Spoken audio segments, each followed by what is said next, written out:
নমস্কার। একটা জরুরি কথা শেয়ার করার জন্য এই ভিডিওটা করছি। কারণটা হচ্ছে পকুর স্পেইং করানো হবে। এই 11ই ডিসেম্বর আমি পকুকে নিয়ে কলকাতায় যাব।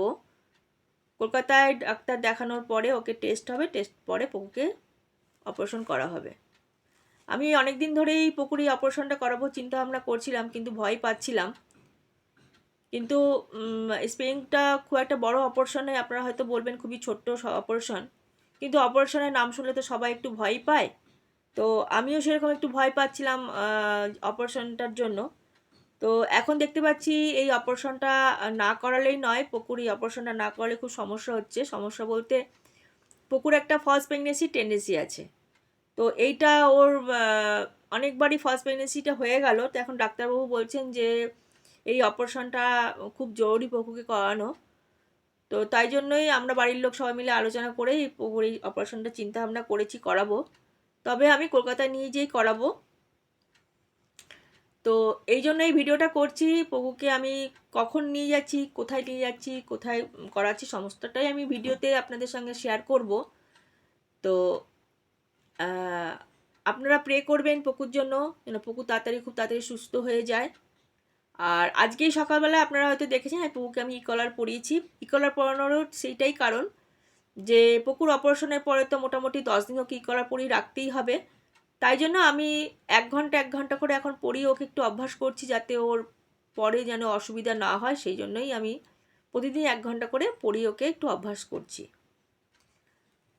আর পকুকে অপারেশন করানোর পরে বারবার করে আসানসোল আর কলকাতা এমনিভাবে করতে পারবো না। আমাকে পকুকে নিয়ে কলকাতাতেই থাকতে হবে। তো আমি ভেবেছিলাম পকুকে নিয়ে কলকাতায় হোটেলেই থাকবো, কিন্তু যার কথা আপনাদের কাছে না বললেই নয়, সেই সঙ্গীতা দিদিভাই পকুকে ভীষণ ভালোবাসেন এবং পকুর ভিডিও দেখেই পকুকে ভালোবেসেছেন আপনাদের মতনই। উনি পার্সোনালি আমাকে ফোন করে বলেছেন যে শুভ্রা, তুমি পকুকে নিয়ে কোনো হোটেলে থাকবে না, আমার আরেকটা ফ্ল্যাট আছে গড়িয়াহাটে, তুমি পকুকে নিয়ে ওখানে থাকবে। তো আজকে ওনাকে আমি ধন্যবাদ দিয়ে ছোট করব না। উনি আমাকে যে এতটা হেল্প করছেন এটাই আমার কাছে অনেক বড়। আর দ্বিতীয় কথা, সত্যি কথা বলতে আজকালকার দিনে দাঁড়িয়ে যে এরকম একজন মানুষ পাওয়া যায়, সত্যি কথা আমি কল্পনার অতীত যে উনি আমাকে এতটাই হেল্প করবেন। আর এই জন্যে আমি আপনাদেরকে ওনার কথাটা শেয়ার করলাম। তা আমি ওনার ফ্ল্যাটেই থাকবো পকুকে নিয়ে। পকুকে স্টিচ কাটানোর পরেই আমি পকুকে নিয়ে বাড়িতে ফিরবো এবং 11 তারিখ আমি এখান থেকে পকুকে নিয়ে যাব, সেটা তো বললামই। তারপরে তো পুরো আপডেট আপনারা পেতে থাকবেনই, পকু কখন কীরকম থাকছে না থাকছে। আপনারা পকুর জন্য প্রে করবেন, পকুর জন্য খুব তাড়াতাড়ি সুস্থ হয়ে যায়। হয়তো এটা খুব ছোট্ট অপারেশন, কিন্তু কেন জানি না আমার ভীষণ নার্ভাস লাগছে ব্যাপারটা নিয়ে। যাই হোক,